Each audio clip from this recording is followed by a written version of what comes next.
Buenas tardes, estamos en nuestro tiempo de diálogos. Gracias por unirse a este espacio y venimos trabajando la serie Ayuda, quiero cambiar. Estuvimos hablando primero por qué el ser humano quiere cambiar y estuvimos viendo algunos métodos no bíblicos. Hoy vamos a estar mirando cómo el evangelio es la clave para el cambio. Pero tenemos ahí un problema y es que hay una mala comprensión del evangelio y hoy vamos a estar charlando con el pastor Norberto acerca de cómo el evangelio nos ayuda para cambiar. Pero Norbert, ¿por qué crees que hay una mala comprensión del evangelio? Buenas tardes, Juve. Buenas tardes para toda la comunidad de la iglesia, el encuentro. Puede ser porque tenemos una mala comprensión del evangelio porque pensamos que el evangelio es importante al principio de la vida. Y puede ser parte de la experiencia cristiana. Cuando conocemos a Cristo y cuando recibimos las buenas noticias, cuando venimos de una vida de pecado, de una vida de fracasos, de una vida de desilusiones, y conocemos a Cristo y vemos las verdades del evangelio, nos llenan, nos satisfacen.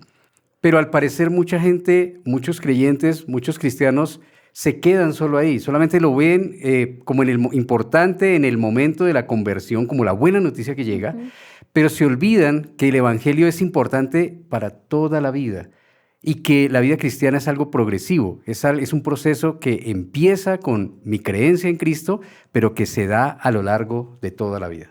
Yo creo que a veces uno piensa que el evangelio no tiene el mismo peso después de que uno tomó una decisión por el Señor.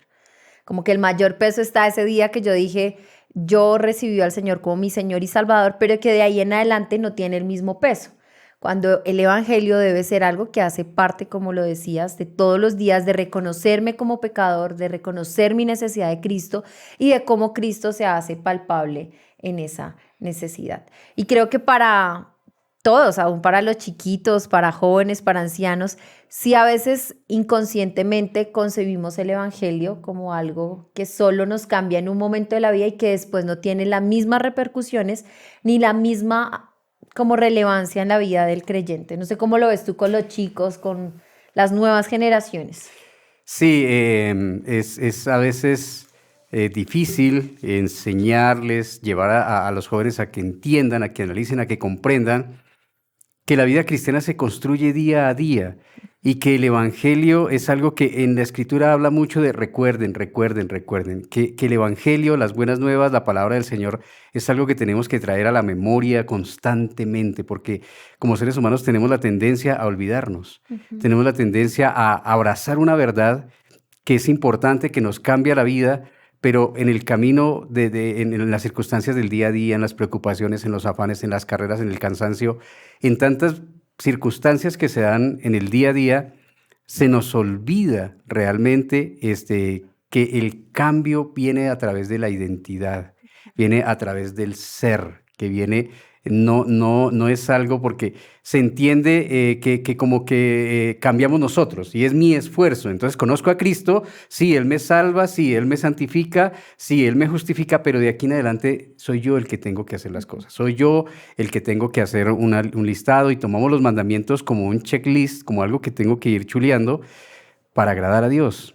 Y no es así, no es así. La vida cristiana, el evangelio no es ese. Y creo que ahí se une otra cosita a una mala comprensión del evangelio, y es que nuestro enfoque está más en lo que debemos hacer que en lo que debemos ser. Creo que cuando uno empieza y tiene ese momento, ese primer amor, uno dice, ¿qué tengo que hacer para agradar a Dios? Y nos desenfocamos de lo que realmente es el evangelio. Y nos preocupamos tanto por cumplir o hacer una cantidad de cosas. Muchas veces sí son bíblicas y claramente la escritura nos insta a eso.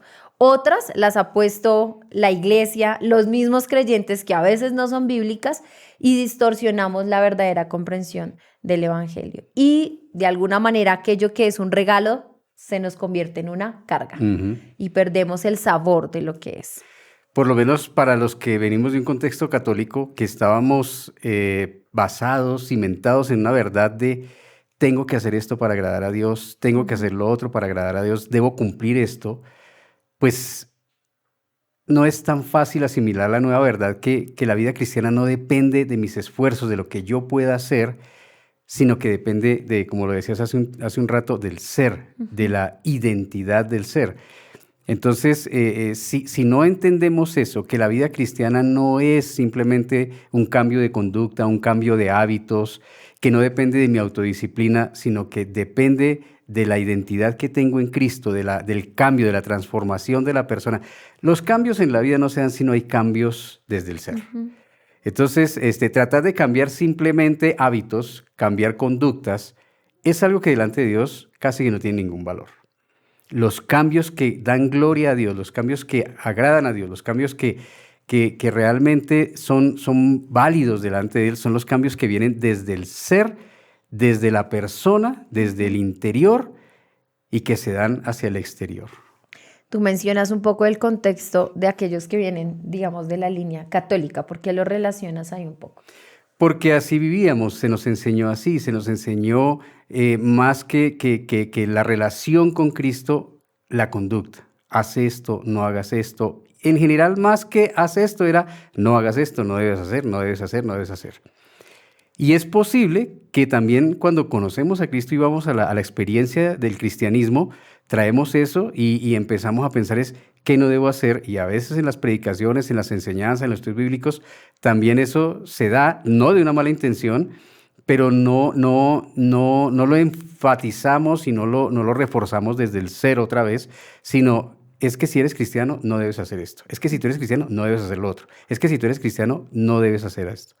Y se convierte más en una lista de no debes hacer que en la lista de lo que debes ser. Y desde el ser, lo que debes hacer. Claramente eso no desvirtúa cosas que la palabra nos pide que debemos hacer, pero es ponerlas en el direccionamiento correcto y entender y tener una comprensión correcta del Evangelio. Te preguntaba lo de católico porque, digamos, yo no nací en un contexto, no me crié en un contexto católico, nací en una familia cristiana, pero aún en el contexto de una familia cristiana vi el afán de mis papás, y ahora como mamá también lo veo, de a veces querer también poner todos los no. No hagas esto, no hagas esto, no hagas lo otro, a Dios no le gusta esto, haz esto de esta manera, y perdemos de vista la enseñanza de una comprensión correcta del Evangelio. Es lo que pues ves ahí cuando comienza la carta de Pablo a los Romanos, cuando comienza la carta de Efesios, cuando comienza la carta de Gálatas. Pablo pone un cimiento primero, un cimiento que, claro, es a veces muy teológico, muy fuerte, pero que apunta a la identidad, a lo que es el creyente, a lo que es un cristiano.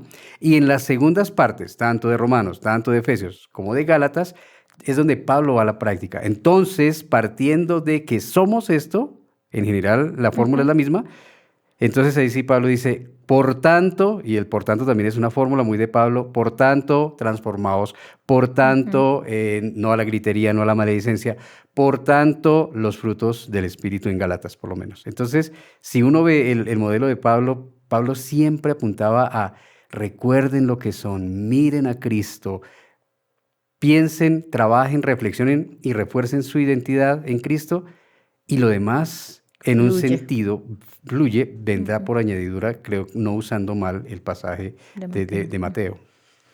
Creo que sí es volver a pensar realmente cuál es mi comprensión del Evangelio hoy.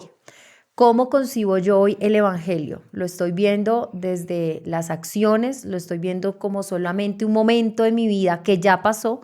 ¿O estoy viéndolo desde una necesidad continua en la que necesito que Cristo sea esa buena noticia, en la que yo me reconozco como pecador y en la que yo debo recordar? Creo que has usado énfasis en esa palabra.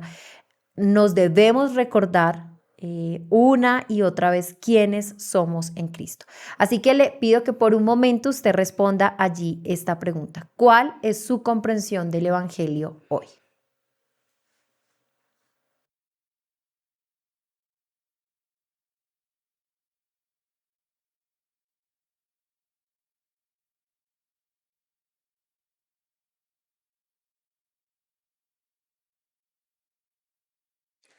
Pensar en esto de una comprensión correcta del Evangelio, porque cambios se pueden hacer de muchas maneras. Y hay personas que han hecho muchos cambios en su vida sin Dios, eso lo podemos ver, no podemos negar esa experiencia, que hay personas que logran cambios en sus hábitos, en sus conductas, y que logran resultados sin Dios, sin el Evangelio. Pero aquí estamos hablando para una comunidad cristiana. Estamos hablando del cambio no solo de la conducta, otra vez, sino el cambio del ser, la transformación del ser. Entonces, en ese énfasis correcto del que estamos hablando, ¿qué sería, Pastora Yubeli, un primer elemento en el que debemos pensar, que debemos traer a la memoria? Yo creo que el primer elemento es pensar lo que Dios ha hecho. Si partimos de que hay la comprensión del Evangelio equívoca, es la de pensar en todo lo que tenemos que hacer, es volver nuevamente al fundamento que es Cristo y allí pensar qué es lo que Dios ha hecho en mí, cuál ha sido la obra de Cristo en mí.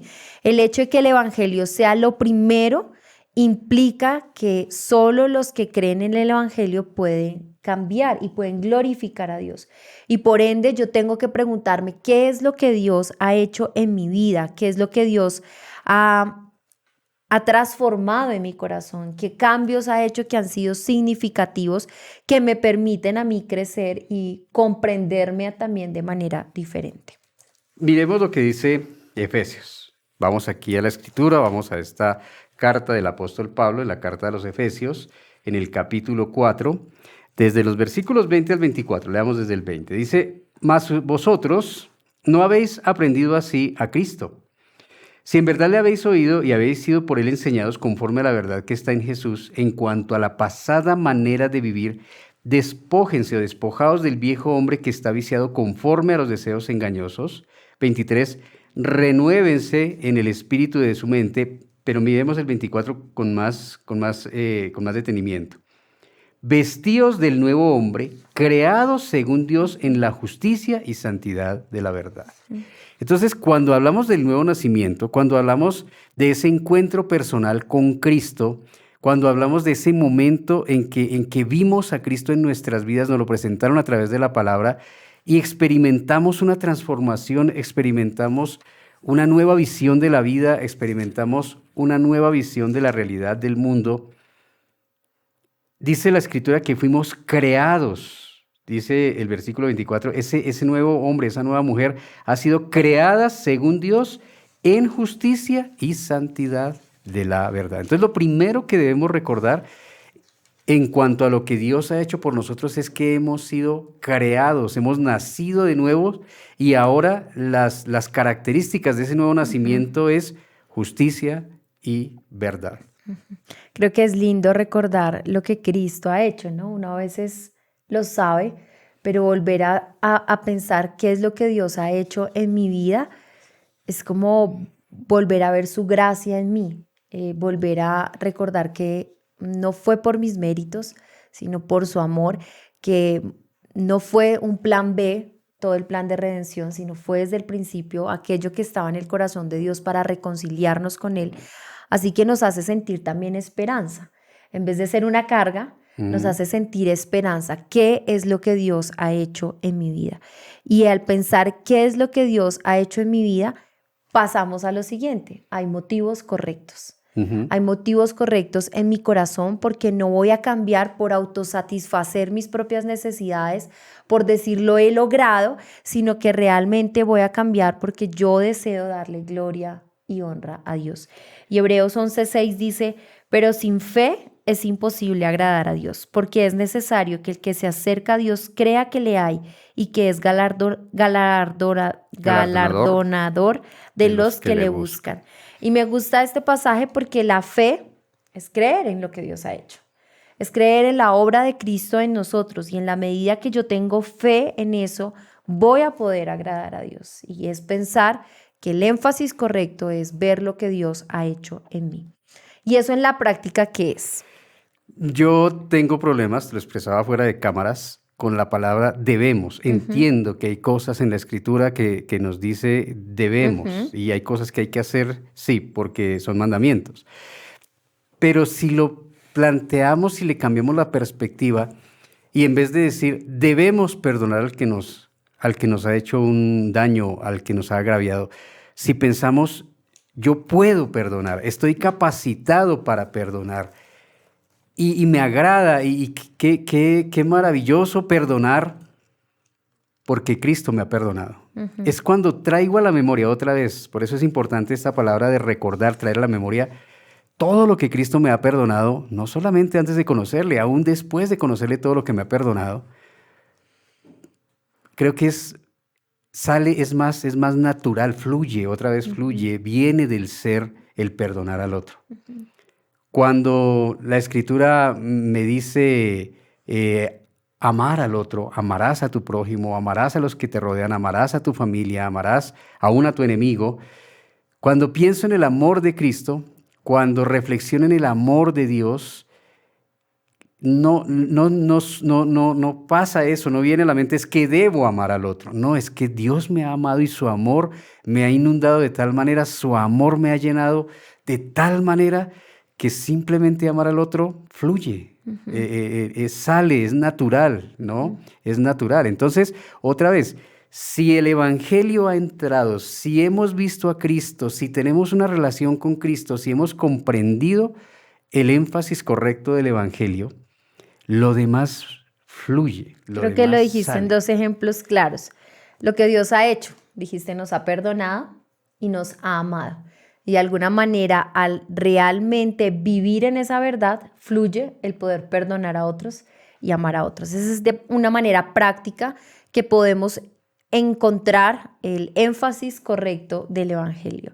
Y en ese énfasis correcto, Dios, como buen maestro, toca un área necesaria en nosotros y es nuestra identidad. Necesitamos entender cuál es nuestra identidad para poder cambiar. Y es importante volver nuevamente al fundamento. Nuestra identidad está en Cristo. Y una de las primeras cosas que quiero recalcar de esa identidad es que nosotros hemos sido aceptados en Cristo. Aceptados aún en medio de nuestras luchas, aceptados aún en medio de nuestra naturaleza pecaminosa, aceptados en Cristo no por lo que nosotros somos, sino aceptados en Cristo a través de la obra que Cristo hizo y nos hizo aceptos en Él. Efesios 1:6 dice, para alabanza de la gloria de su gracia, con la cual nos hizo aceptos en el amado. Algo que recuerdo en muchas ocasiones, en diferentes estudios, sermones, es una verdad que en la que debemos reflexionar, en la que ahí sí vale el debemos. Es importante entonces que reflexionemos y es que no podemos hacer nada ni para que Dios nos acepte, ni para agradarle a Él, ¿ya? Que somos aceptados delante de Él solo en Cristo Jesús. Porque esa es la tendencia, ¿no? Que si hago cosas, es lo que a veces de alguna manera, sí, pensamos, si hago cosas por alguien, esa persona me va a amar más. Si hago cosas por mis padres o por las personas que están alrededor mío, ellos me van a aceptar. Si funciona así en la relación natural humana, bueno, es una cosa, pero ese es el plano humano. En el plano divino no funciona. No es así. Dios no nos ama hoy más de los que nos amaba ayer.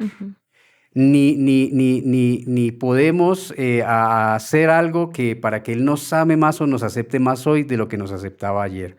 ¿Por qué? Porque el amor y la aceptación de Dios vienen de su carácter y Dios es inmutable. Dios no cambia, Él no ha cambiado. El mismo Dios que amó a Pablo, que lo aceptó cuando había sido partícipe de un asesinato, este es el mismo Dios que nos ama hoy, que nos acepta hoy. No por lo que nosotros somos, porque obviamente nosotros y nuestra naturaleza son agresivos y son ofensivos delante del Señor. No clasificamos ahí. Pero cuando Él nos ve a través de Cristo, cuando Él nos ve en Cristo, por eso dice Pablo, somos aceptados en el amado, y el amado es Cristo. Entonces, nuestra identidad fluye de Cristo, no de nosotros. Y creo que uno puede ver desde Génesis al Apocalipsis esa verdad, ¿no? Tanto en el Antiguo Testamento como en el Nuevo, como Dios aceptó a personas que en nuestra humanidad o en nuestra lógica no deberían ser aceptados, ¿sí? Moisés acababa de matar al egipcio. David, pues él no era el mejor y sus obras no lo calificaban. no era el mérito correcto para poder ser el rey de Israel. Y aún en el Nuevo Testamento los discípulos tampoco era que tuvieran los superméritos para ser aceptados y acobijados por la gracia de Dios, y aún así fueron aceptados en el amado. Entonces creo que sí, tener ese énfasis correcto nos permite hoy reconocer que cada uno de nosotros ha sido aceptado en el amado, que nunca seremos más o menos aceptados por Dios, porque somos aceptados a través de la obra de Cristo y esa fue suficiente. Quizás una lucha, y lo experimentamos pues los que hemos sido padres, no sé si a alguien le pasa. Yo no lo he sentido tan fuerte de si Sofía se ha equivocado, la amo menos. No lo siento así, ¿ya? Siento que la he amado, por lo menos he intentado, y creo que la intensidad del amor que nace desde el corazón mío como padre siempre la he amado, creo que igual, más o menos con un amor constante, ¿no? Y los que somos padres, creo que entendemos esa forma de amar a nuestros hijos, que aunque se equivoquen, y es, no sé si les pasa a ustedes, no sé si te pasa a ti, Juve, pero a veces cuando se equivocan y cuando cometen errores, sentimos que los amamos más. Sentimos que aún ahí, de alguna manera, hay algo más fuerte en nuestro amor. Así nos ama el Señor, nos ama igual o quizás más fuerte cuando somos más débiles, cuando fracasamos, cuando lo hemos desilusionado a Él. Entonces, esto es fundamental en la comprensión del Evangelio y de nuestra identidad. Pablo dice que cuando se entiende correctamente el Evangelio, se promueve la santidad y no el pecado. ¿Pero qué crees que hay esa afirmación en Pablo? Pablo dice en Romanos 6, 1, 2, ¿qué pues diremos?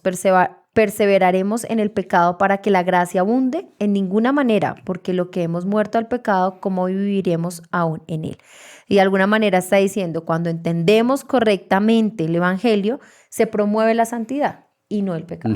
Claro, que ese era el error que estaban cometiendo algunos. Entonces algunos decían, no, pues como el Señor nos ha amado y no depende de nosotros y tampoco depende de las obras y lo que hacemos, entonces pues podemos vivir como querramos. Sí. Pero otra vez, quien piensa hagamos así, de todo. Sí, hagamos fiesta, porque no nos cuesta. Entonces, no, ¿por qué? No porque el que ha nacido de nuevo, y aquí tenemos que complementar el pensamiento paulino con el pensamiento de Juan, el que ha nacido de nuevo no practica el pecado.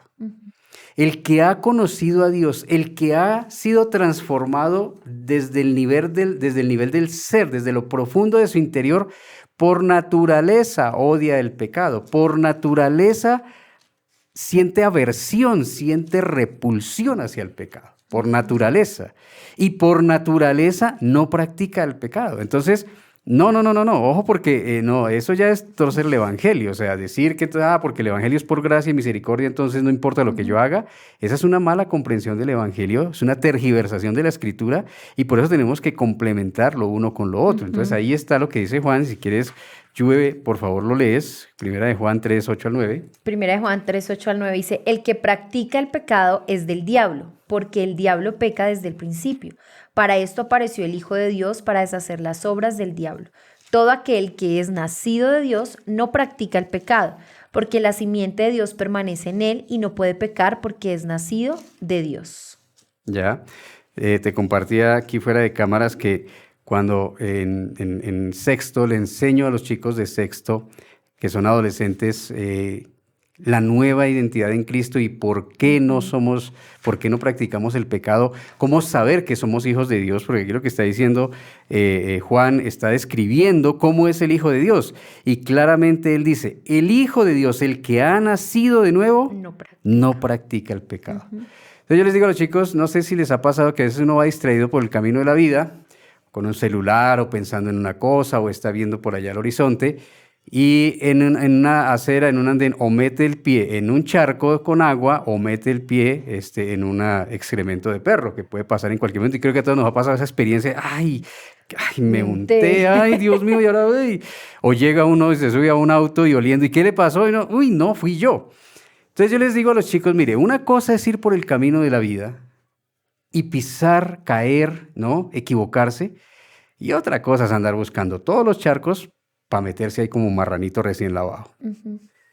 Una cosa es ver, no sé, la suciedad y me equivoqué, la pisé porque iba distraído. Y otra cosa es ver ahí la suciedad de ir y pisotearla y embardunarse uno. O sea, yo sé que el ejemplo es un poco sucio, quizás asqueroso en un sentido, pero es muy real. Eso es lo que pasa con nosotros. El que ha nacido de nuevo no puede justificarse en su Y pecado. creo que ahí está el peso de práctica, Ujú. ¿sí? El ejemplo que pones me gusta mucho porque una cosa es que pecamos y nos equivocamos, pero no hay una intención en nuestro corazón constante en la que lo hemos hecho práctica. Y creo que es Exacto. una muy buena forma de mirar este pasaje y de entender que la obra de Cristo nos santifica, que la obra de Cristo nos va santificando y que ya no vivimos practicando el pecado. ¿Podemos pecar? Claramente, pero no hay esa intención de nuestro corazón de buscar el Ujú. popó, el charquito, para meternos allá. Es cuestión de naturaleza. No sé si alguien ha visto en el campo, yo recuerdo muchas veces que pasaba con los perros, pero creo que también pasa con los marranitos. En el campo, si usted coge un marrano y lo lava y lo pone lindo y lo perfuma, más se demora usted en lavar un marrano y perfumarlo que él ir Sale y corriendo. revolcarse en el Sí. charco que encuentre. Lo mismo pasaba, yo no sé, en mi casa había unos perritos que hacían eso. Uno los lavaba y más demoraba uno en secarlo y soltarlo que él ir y revolcarse, ¿ya? Y había hasta un perro que nosotros teníamos que a veces se volaba de la casa y cuando venía oliendo a cadáver de otro animal. Estos benditos a veces les gusta ir y revolcarse en el cadáver de otro. Miren, esto es cosas de naturaleza. Mm. Si la persona no ha nacido de nuevo, ama el pecado, practica el pecado y se justifica en el pecado. Ujú. Si la persona ha nacido de nuevo, si es nueva criatura, entiende que el pecado está mal, se siente avergonzado y busca entonces cómo cambio, Señor, cómo cambio, cómo le doy este cambio a mi vida, cómo hago Ujú. esta transformación, no desde mi fuerza, no desde mi autodisciplina, sino desde la verdad del Evangelio que nos ha dejado. Sí, creo que es lindo saber que Cristo nos santifica, ¿no?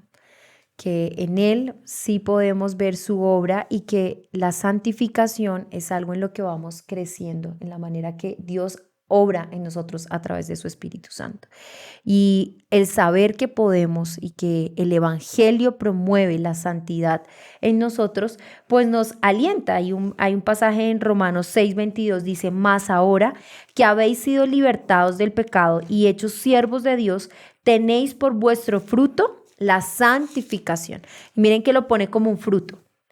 Mas ahora que habéis sido libertados del pecado, ya no somos esclavos de pecado, ahora somos siervos de Dios, tenéis por vuestro fruto la santificación y como fin la vida eterna. Así que esta santificación es un fruto aún de la obra de Cristo en nosotros.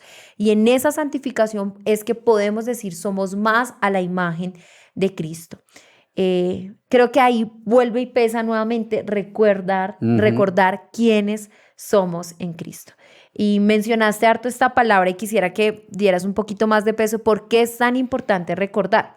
Porque uno lo ve desde Génesis aún en el Sí, pueblo de claro, Antiguo Israel. Testamento. Recuerden que yo soy el Dios de Abraham, de Isaac, de Jacob. Lo vemos en muchos pasajes como Dios nos está recordando. ¿Por qué es importante eso en la vida del creyente? Y el positivo de recordar y el olvidar. Así. Si vemos, por ejemplo, en muchos de los reclamos en el jueces, en los profetas, es ¿por qué Israel te has olvidado del Señor? ¿Por qué has olvidado las misericordias del Señor? ¿Por qué has olvidado el amor que el Señor te Ujú. prodigó en algún momento de tu vida? Entonces, en el jueces dice cada rato, y se olvidaron del Señor, y se olvidaron del Señor, y el Señor los vendía a los Ujú. enemigos. Entonces, miremos lo que dice Pablo en Romanos 12:2.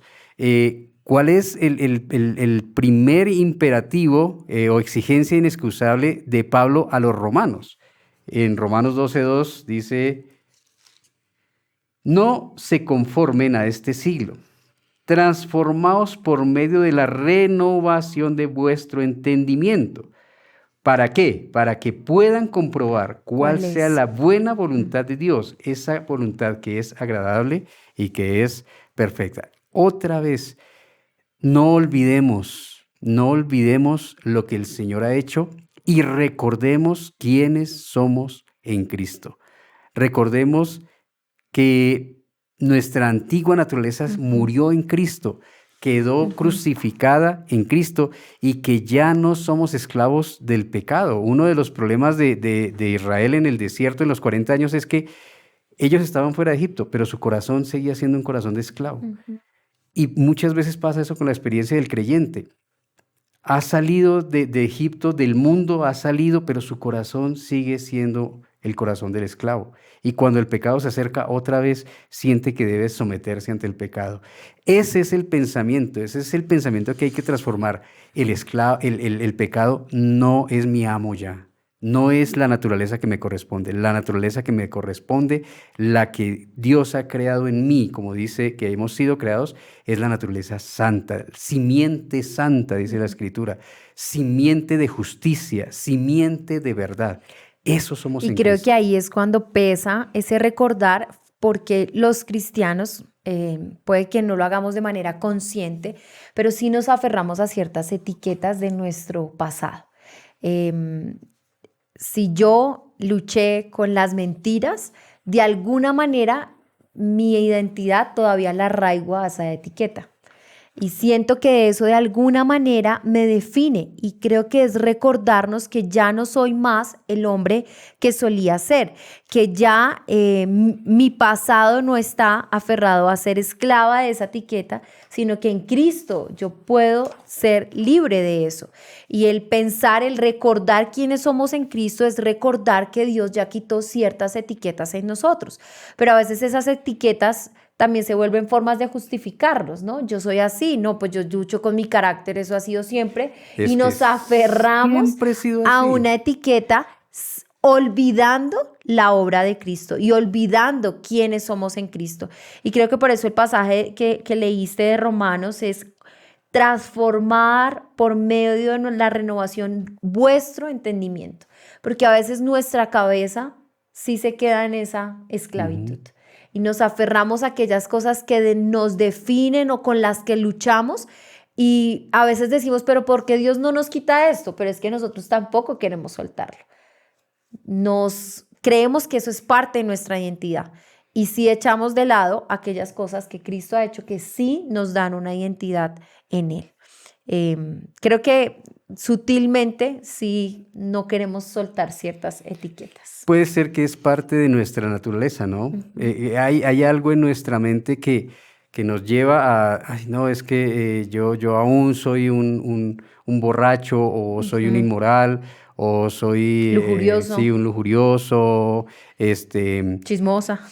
o un ex, ay, no, es que yo soy un ex borracho, yo soy un ex lujurioso, yo soy un ex inmoral. No, no somos eso. Cuando Dios nos ve a través de Cristo, no ve un ex criminal, ve un hijo, ve uno santo, porque nos Redimido. mira a través de la santidad de Cristo. Y por eso Pablo le dice a los Corintios, en el capítulo 6, versículos 9 al 11, les dice: pero por favor, ustedes no se acuerdan, no se dejen engañar. Los fornicarios no entran al reino de los cielos, los pervertidos sexuales, los ladrones, los avaros, nada de eso.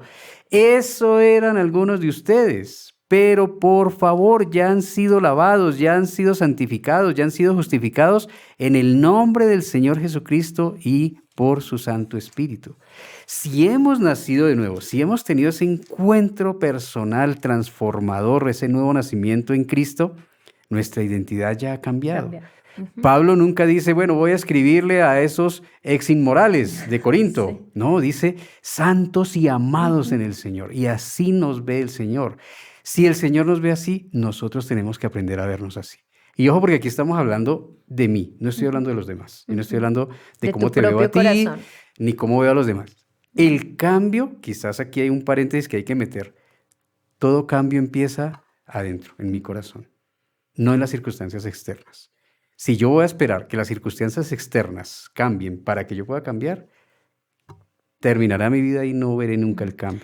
Y creo que ahí volvemos al título de esta serie. Ayuda, quiero cambiar. Yo quiero cambiar. No quiero cambiar las situaciones, no quiero cambiar los contextos, no quiero cambiar a mi familia, a mi esposo, a mis hijos. Soy yo quien quiero cambiar. Y por eso volvemos. En ese sentido, soy yo quien debe recordar a qué me ha aferrado, a qué etiquetas. Creo que es una forma también chévere ver los ex en los que me ha aferrado y no a la identidad que yo tengo en Cristo. a la identidad que solo me ha dado Cristo a través de su obra y en la que ahora yo puedo decir soy un pecador limpio en Él. Creo que esa es una linda manera y pensaba cuáles etiquetas uno tiene. Tú mencionaste algunas, pero a veces nos quedamos, no, yo fui un adúltero y pareciera que nunca nos quitamos eso y pensamos que nadie lo quita y de alguna manera hasta pensamos que Dios ni siquiera puede quitar esa etiqueta. Pero la obra de Cristo sí lo ha hecho y la obra de Todo Cristo pecado. nos da otra identidad. Si yo digo hay algo que Dios no me puede perdonar, estoy diciendo que hay algo más grande que el amor y el poder del perdón y de la obra de Cristo. Eso es una mentira gigante. Cuando yo digo, no, es que yo hice algo tan malo que es que Dios no me va a poder perdonar, perdóname, tú estás enmascarando algo ahí Que no. que no quieres Sí, soltar delante de sí. Dios, pero no te justifiques y nadie puede justificarse que es que yo no puedo aceptar a Cristo porque es que yo hice algo tan malo que Él no me puede perdonar. Si hay algo fuera de la obra y del alcance y del poder del amor de Cristo en la cruz, por Dios santo, eso es lo más grande que hay entonces. Y eso no es bíblico y eso no se puede aceptar así. Y creo que hoy es el reto, ya no debemos pensar en nosotros mismos como éramos antes, sino como lo somos ahora en Cristo. Y quiero que de alguna manera usted tome ahí un momento para pensar en ese énfasis correcto que hemos hablado. ¿Qué es lo que Dios ha hecho por usted? ¿Cuál es su identidad hoy en Cristo? ¿Realmente usted se siente aceptado en Él? ¿Usted ha visto que el amor de Dios no se basa en sus méritos, sino en la obra de Cristo? Usted ve y es consciente de que a través de Cristo es Él quien le santifica. Y piense, creo que el pastor Norberto ahorita decía, aunque estamos diciendo recordar, piense si usted ha olvidado algo. Piense si ha olvidado quién es en Cristo, si se ha aferrado a etiquetas, si se ha aferrado a mentiras, si ha minimizado a Dios, como lo dijiste, y hemos perdido de vista quién es Cristo. No sé si quieras añadir algo para que pensemos en este bloque. Sí, creo que solamente reforzar, afirmar lo que tú acabas de decir. Cuando me miro al espejo, cuando veo esa imagen ahí, ¿quién soy? Creo que es algo válido y algo valioso que cada día vayamos delante del espejo y nos miremos a los ojos y digamos quién soy. Y otra vez recordemos lo que somos a la luz de la obra de Cristo. Toma un momento y piensa en esto.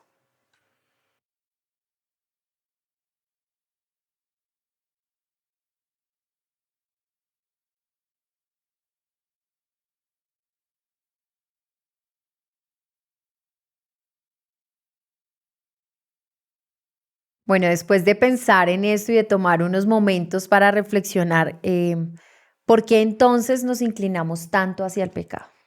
¿Por qué si reconocemos cuál es nuestra identidad en Cristo, si reconocemos su obra, lo que Él ha hecho en nosotros, nos inclinamos tanto al pecado?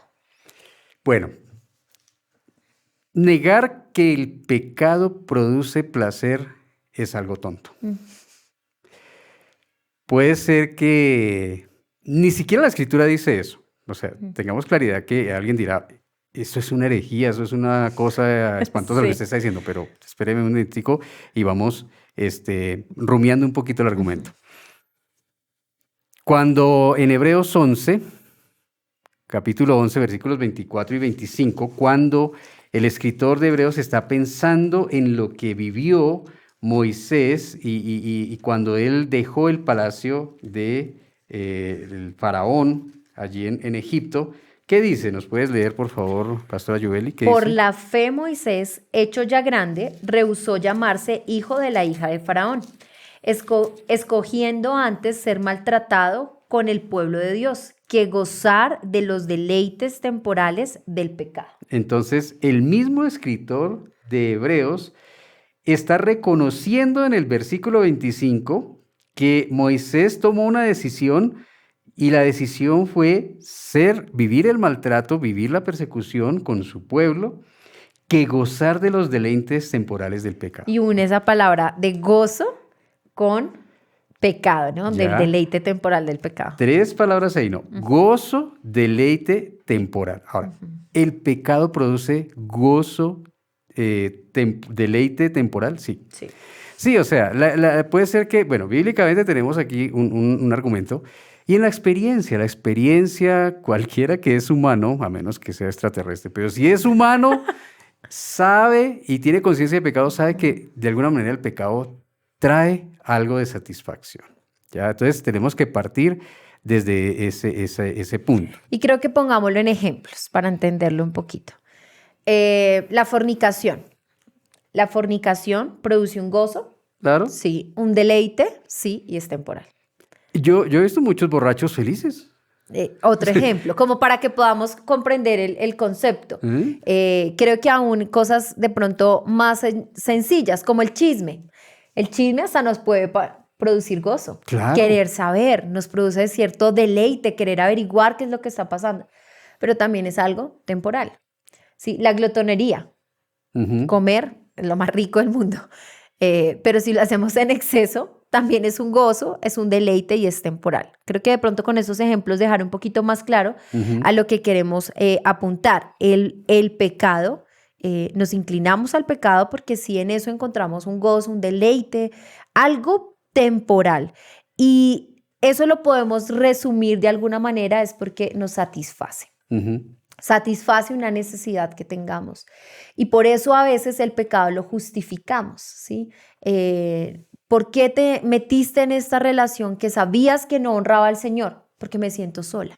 Y de alguna manera ese simple ejemplo nos muestra que el pecado se vuelve una justificación para satisfacer una necesidad de nuestro corazón. Ujú.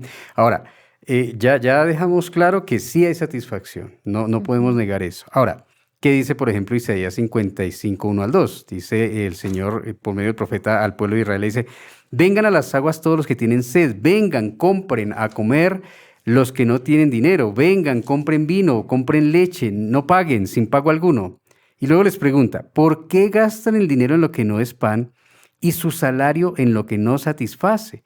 Escúchenme bien y comerán lo que es bueno y se deleitarán con manjares deliciosos. Entonces, el Señor le está diciendo aquí, venga, ustedes, sí, compran vino, compran leche, compran cosas, pero también compran cosas que no es pan, que no es leche, que no les va a alimentar, a nutrir, pero están gastando en lo que no satisface, gastan en lo que no satisface, en lo que no les llena. Se la pasa comiendo cosas que no les llenan. Y los malos hábitos, que no son malos hábitos, Es pecado. es pecado. O sea, podemos tratar de disimularlo, pero la realidad, llamemos las cosas como son. La drogadicción, la inmoralidad, la calumnia, el chisme, las adicciones en general son pecados. Son pecados. El gastar, no sé cómo Sí, se las llama eso, apuestas, hay pero mucha gente, es increíble, hay mucha gente. ahorita lo de las apuestas, los chicos también están apostando en fútbol, pero y perdemos de vista Yo no que sé si alguien allá afuera lo practica, pero a mí hay personas que siendo cristianas me han venido a decir, me compré un baloto. sí, Es que si yo me gano el baloto, uy, mi le vida voy a dar un cambia. diezmo a la iglesia. Y a veces tratan de justificar eso y como que quieren engañarse a sí mismos. Ay, es que yo le voy a dar un diezmo a la iglesia. Sí. Ay, es que si me gano el baloto yo voy a poder hacer mucho por muchas personas. No, nos engañé. Y creo que dijiste algo correcto, de alguna manera. Yo soy un poquito gráfica, entonces yo me trato de imaginar un poco lo que estás planteando y es, a veces pensamos que un mal hábito, como lo dijiste, tenemos malos hábitos, no los consideramos como pecados. Y esos malos hábitos claramente no satisfacen, no llenan, son temporales, son cosas que de alguna manera sacian el día o el momento. Y al final, como en la etapa final, volvemos a sentirnos miserables. Vergüenza. Vuelve en nuestro corazón la vergüenza y aunque luchamos con eso, se convierten en ídolos. Voy a poner un ejemplo. La pornografía. Para la sociedad, Un mal, no, un mal hábito un mal para hábito. algunas personas, es un mal hábito. Para Sí, otro sector de la sociedad no hay nada en ello. algo normal. Pero eso es pecado. Y pensamos que eso nos satisface y nos satisface de alguna manera momentánea, pero al final nos sentimos miserables, nos sentimos avergonzados pero sin darnos cuenta se convirtió en un ídolo, porque volvemos a él. Ujú. Y ocupa ese lugar en donde creemos que sí hay una satisfacción. Y creo que eso se vuelve como en un Sí, círculo total. vicioso, ¿no? Y pensaba en jueces, como el pueblo entraba en el pecado, después venía, digamos, el llamado de Dios, el mensaje de Dios, volvían a Dios y otra vez. Volvían a lo Y mismo. caemos a veces en ese círculo, en creer que Ujú. nuestros malos hábitos, nuestro pecado nos satisface, aunque nos hace sentir mal, igual nos quedamos ahí y se vuelven ídolos de nuestra vida y no cambiamos. ¿Por qué nos quedamos en ese círculo y no cambiamos? Porque seguimos pensando que lo único que puede satisfacernos y llenar las necesidades somos nosotros mismos. Ujú. Es nuestra propia fuerza y no la obra de Cristo. Sí, quizás para hacer un poquito de énfasis y detenernos un poquito en lo que acabas de decir, ¿cómo sé yo que algo es un mal hábito, es un pecado? Bueno, porque si lo practico, siento el placer momentáneo, Ujú. temporal, pero después viene entonces la miserableza y la vergüenza. Entonces, si algo estás haciendo en tu vida y ves ese círculo en tu vida, ay, esto me satisface, pero al rato te das cuenta que estás y te sientes miserable y que te avergüenzas delante del Señor, pues ya sabes que eso es un pecado. Ujú. Y eso es un placebo. ¿Qué es un placebo? Un placebo dice que es una sustancia que carece de acción curativa, pero que produce un efecto terapéutico si el enfermo, hablando en el lenguaje de medicina, si el enfermo la toma convencido de que es un medicamento Ujú. realmente eficaz. Yo he leído muchos estudios que hacen con esto. A veces a la gente le dan, se siente enferma, siente, no sé, alguna enfermedad emocional o alguna enfermedad hasta física, le dan una pastillita de azúcar y le dicen, esto lo va a... No le digo el nombre, pero esto lo va. Y la gente se la toma y Me siento siente, mejor. sí, uy, de verdad eso funciona. ¿Cómo se llama? Son placebos, se usan para estudios. No es nada, es azúcar. Engañan a la mente, se siente por un momento bien, pero después vuelve la realidad. Y los malos hábitos y los pecados son eso. Y creo que a veces es fácil uno poder hacer ese ejercicio de encontrar cuál es el pecado y el mal hábito en algunas cosas que uno ya sabe de antemano por el conocimiento de la palabra y todo.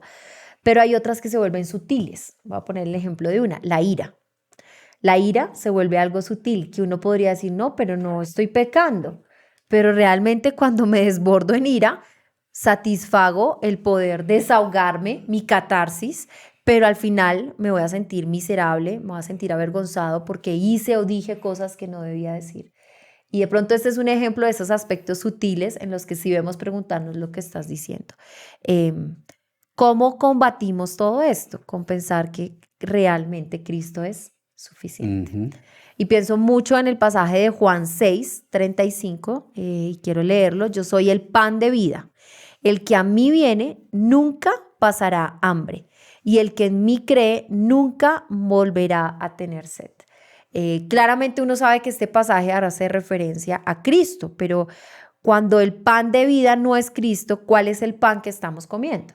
Ujú. Y de alguna manera ese pan que estamos comiendo, que nos hace pasar el hambre momentánea, que nos satisface por un momento, son esos pecados. Ujú. Y creo que a veces optamos por alimentarnos más con ese pan que con el pan de vida. Y creo que es una analogía que nos hace pensar, realmente yo con quién me satisfago, con este pan que es momentáneo, que me hace sentir un placer momentáneo, o me satisfago con Cristo, que me hace vivir en eternidad, conociéndole a Él, que me da esperanza, que puede que no todo cambie mágicamente, porque a veces también pensamos que comer ese pan de vida es como comer el pecado, es de una que siento placer. Ujú. Y la vida del creyente es un proceso, la obra de Cristo es un proceso en nosotros. No sé si, ¿qué piensas en ello, Norbert? Y estamos hablando de satisfacer, de lo placentero.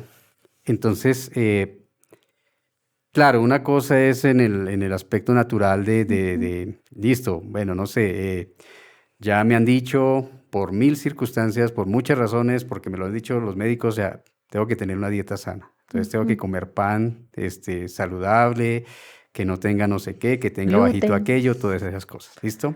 Yo estoy juiciosito, ya, pero en algún momento Creo que a muchos nos ha pasado eso. Ay, me voy a dar un gustico. ¿Y qué es el gustico? No, voy y me meto una hamburguesa con todo, le echo todas las salsas, bueno, lo que sea. Sé que probablemente eso me va a afectar, pero me doy el gustico. Bueno, si es en el tema natural, algún efecto puede ser que tengas en lo físico. El tema es que en lo espiritual nos mantiene en esa insatisfacción. Si yo me doy esa libertad de decir, ay, vengo bien, vengo esta semana bien, vengo 15 días bien, gracias Señor porque no he tenido esos sobresaltos, no he caído, pero si me doy libertad de darme el gustico, ahí muero. Entonces, ¿cuál es el pensamiento? ¿Qué es lo que hay que hacer? Es tomar conciencia de que Cristo es más satisfactorio que cualquier pecado. Que Cristo puede llenar el interior del ser humano. Ahora, alguien allá afuera que no conoce bien el evangelio dirá, estos evangélicos, estos religiosos, tres con su cuenta de que Cristo es todo. Pero la experiencia nos dice y nos muestra con claridad que sí es cierto. Que Cristo con su amor, que Cristo con su poder, que Cristo con la satisfacción que trae a nuestro corazón desde el espíritu, otra vez desde el ser, puede llenar esos vacíos, puede llenarnos llevarnos a ese equilibrio emocional, espiritual, físico que necesitamos para no necesitar el pecado, para no tener que acudir otra vez a las conductas Creo que esa pecaminosas. frase que dijiste, solo si uno se repitiera de alguna manera esa frase, si yo estoy si soy compradora compulsiva y estoy frente a nuevamente comprar algo y pensara, Cristo me satisface más que hacer esta compra, al menos haríamos saltos en el camino. Creo que a veces hasta cantamos esa canción de Cristo es suficiente, pero estamos muy lejanos a veces de ser conscientes de eso y creo que es parte de recordárnoslo y de volver, digamos, al ejercicio pedagógico que sobre todo se ve en el Antiguo Testamento, de que se recordaba en la palabra, la tradición era oral y que de alguna manera nosotros sí debemos volver a recordarnos que Cristo nos satisface, que Él no es algo momentáneo. Y creo que solo el pensarlo en ese momento te haría Claro, poner en duda tus acciones, tu conducta. Si lo llevamos de la teoría a la práctica, lo vamos a ver. Vamos a ver el fruto, vamos a ver los cambios. La Biblia lo llama fruto. Nosotros aquí estamos hablando de cambios, pero la Biblia lo llama fruto. Pero también, pues, para que ese fruto se dé, tienen que haber unas condiciones, ¿cierto? Y creo que ahí es bueno saber que nuevamente otra vez no son en mis fuerzas. Ajá. Que aunque hay una responsabilidad mía como creyente, aún en esa responsabilidad, Cristo me ha capacitado.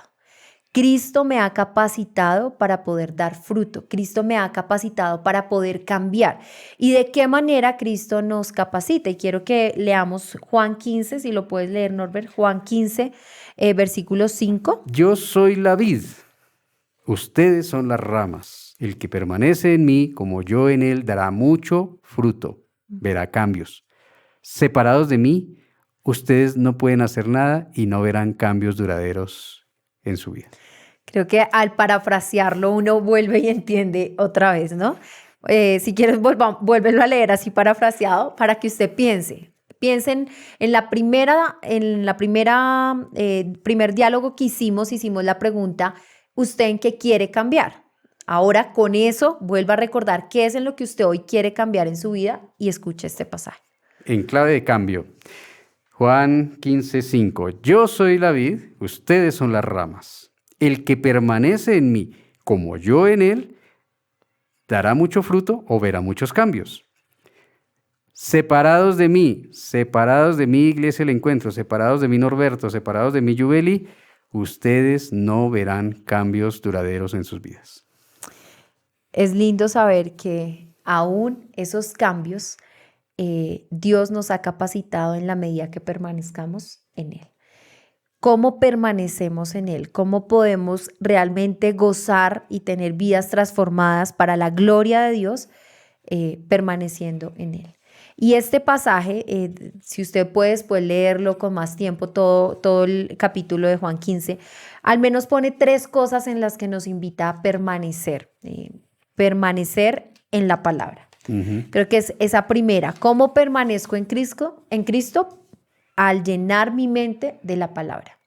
Si mi mente se está llenando continuamente de la palabra de Dios, si mi mente continuamente está meditando en lo que Dios ha dicho, si mi mente continuamente está escudriñando el texto bíblico, yo voy a poder ver de manera, como hemos dicho, no sé, Real. pero fluir de Ah, manera, lo voy a poder natural. natural, de manera natural voy a poder ver los cambios que Dios hace en mí, porque la palabra me va a estar instando y va a ser esa voz que yo necesito en medio de mis luchas para ver el cambio que Dios hace en mí. Ujú. Además de la palabra, la oración Ujú. humilde que reconoce, dependo de ti, Ujú. sin ti no puedo hacer nada, y es que es absolutamente nada, o sea, sin ti ni siquiera casi que puedo vivir la vida, ¿no? Ujú. Que esa es lo que está diciendo ahí Jesús, ¿no? Cuando habla de sin mí ustedes nada pueden hacer. Entonces tenemos la palabra y la oración. La Y oración. está, por último, la obediencia. Y Ujú, la obediencia no como el checklist de cosas de que tengo que hacer, sino la obediencia como esa respuesta en amor a lo que Cristo ya ha hecho por mí. ujú. No por una obligación, no por una carga, sino porque entiendo aún que en los mandatos de Dios está el cuidado de Dios hacia mí. Está el cuidado del buen pastor hacia mí. Y creo que en la medida que nosotros podemos ver cómo Dios nos capacita para obedecer su palabra, vamos no a sentir la ley, sino la gracia de Dios en nuestras vidas. Así que nos capacita para permanecer en Él a través de su palabra, a través de la oración y a través de la obediencia. Y puede que usted esté pensando ahorita, yo he hecho eso y no he podido cambiar. Ujú. Yo estaba en la palabra, en la oración y en la obediencia y no he cambiado. Yo devolvería la pregunta, ¿realmente ha permanecido en Él o ha sido algo pasajero? Sí, algo de un momento eventual. Ujú. La palabra es clara, permanecer. Creo que Permanecer es el habla de verbo que más se repite en ese capítulo. constancia, Ujú, constancia, perseverancia, permanecer. Sí, no a ratos, no, ay, ahorita ujú, que caí voy a hacer esto a ver si funciona. Y después otra vez, no, ujú. es permanecer a lo largo del tiempo Y yo creo en que eso Cristo. tiene un peso, ¿no? No es, a veces también pensamos que la forma de cambiar con Cristo debe ser más mágica y más Ujú. rápida, pero pasajes como este de Juan nos invitan a también entender que en nosotros debe haber perseverancia. Una decisión del Ujú. entendimiento de la voluntad nuestra.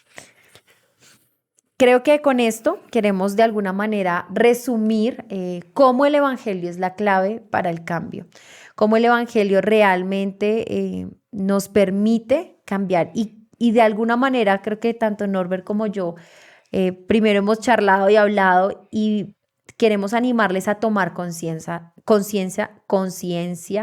de que Cristo está presente en nosotros, que Cristo nos ha hecho su obra, que Cristo nos ha dado una identidad y que Cristo nos capacita para, si se dan cuenta, aún los 3 puntos que hemos tratado apuntan a que usted entienda que Cristo ha hecho una obra y que usted puede cambiar. Quiero que para este último bloque, antes de que demos un corto resumen, usted se pregunte, ¿realmente Cristo me satisface o he buscado esa satisfacción en otras cosas?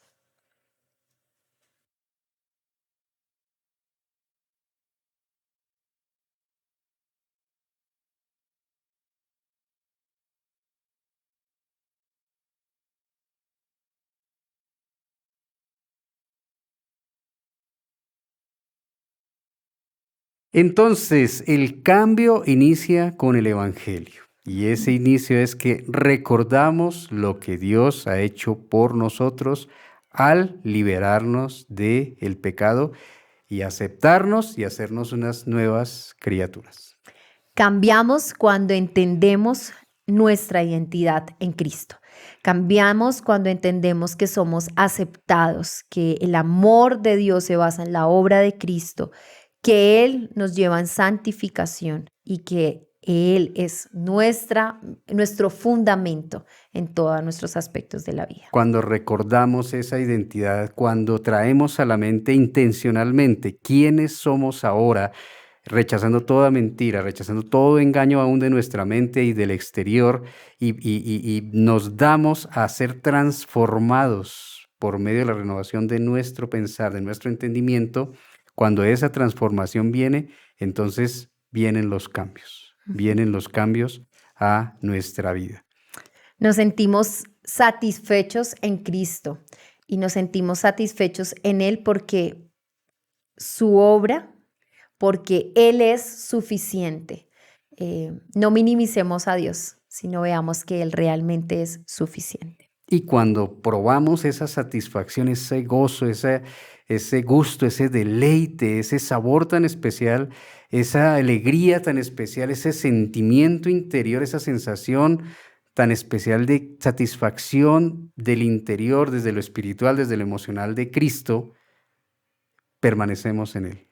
Porque algo que nos gusta queremos seguirlo experimentando. Cuando hay algo que nos sabe rico, que nos gusta, que nos encanta, pues queremos seguirlo experimentando. Y es ahí cuando viene el permanecemos en Él, porque encontramos satisfacción en Él.